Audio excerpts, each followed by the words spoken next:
I guess, the history of acupuncture and how it's developed to the practice that you use today? It's evolved massively. So it's depending on sort of who you sort of read and where we've sort of read it. And, when I was in uni, you get, it's a minimum of 3,000 years old, 5,000 years old. And this is sort of, what they've found as far as like writing or sort of, the knowledge bit. But it could have existed for a lot longer.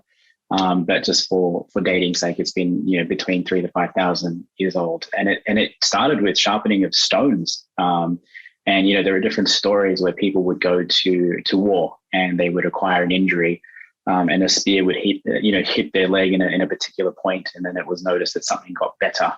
I don't know how real these stories are of a spear hitting your leg and something. And that sort of gave rise to the idea of, just observing these things happening as far as like a stimulation, like the spear hitting the leg and then the shoulder getting better as an example. And over time, it was refined. So the Chinese then obviously started sharpening the stones. And from there, then we had obviously the needles that sort of came in. Acupuncture in Chinese medicine isn't just the acupuncture. We're talking about like herbal medicine. We're also talking about, cupping. So a lot of people have had, experienced cupping. So, I know a lot of my clients have experienced cupping when they have, a background where they're Egyptian or they're Greek. So that's a bit controversial because we don't actually know, even though people say it's a Chinese medicine modality, meaning that it's part of our skill set. Things like cupping have been used by other cultures, and so it's interesting to see how far it's sort of spread and it's sort of its origins. But over time, what happened is that you went from the Chinese, and now you've got Korean style of acupuncture, you've got Japanese style of acupuncture, now you've got Vietnamese style of acupuncture. And I guess for me, people and different cultures started studying the benefits of it.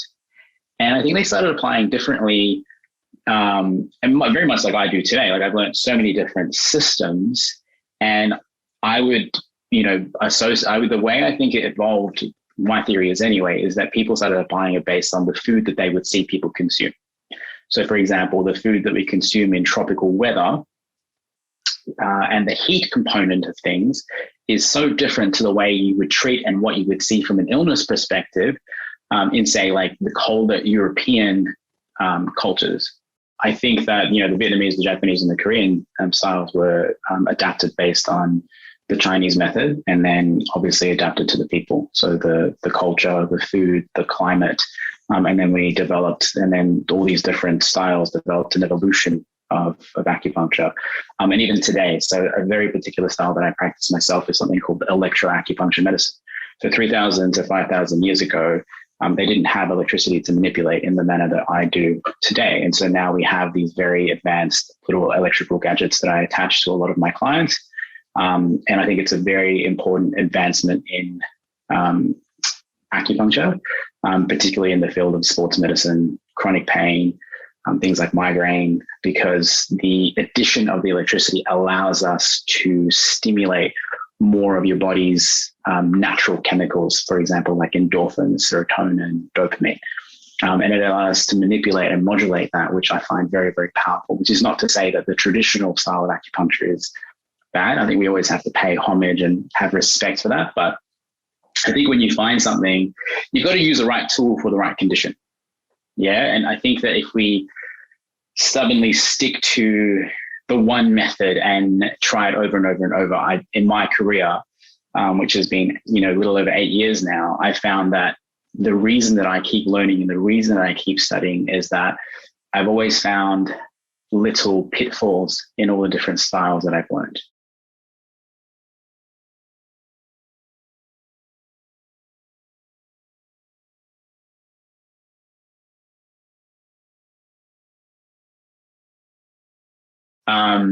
The one client that walks through your door and you think you've got this, you think that you've, learned all the different systems and they don't get better.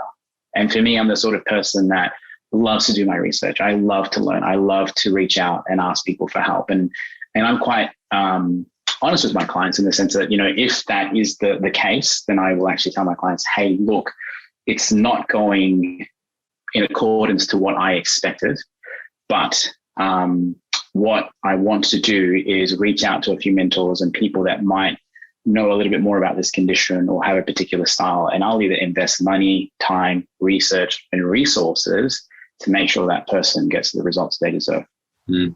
Or they get a referral.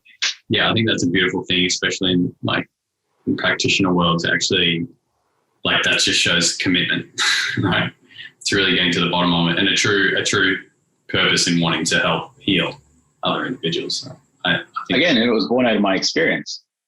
I think I saw too many, a lot of the people, again, that I have been mentored by, or a lot of people that I've seen in practice for, 20, 30, 40 years, there are the ones that are incredible and they keep learning like myself. They know that there is no limitation to our learning capabilities.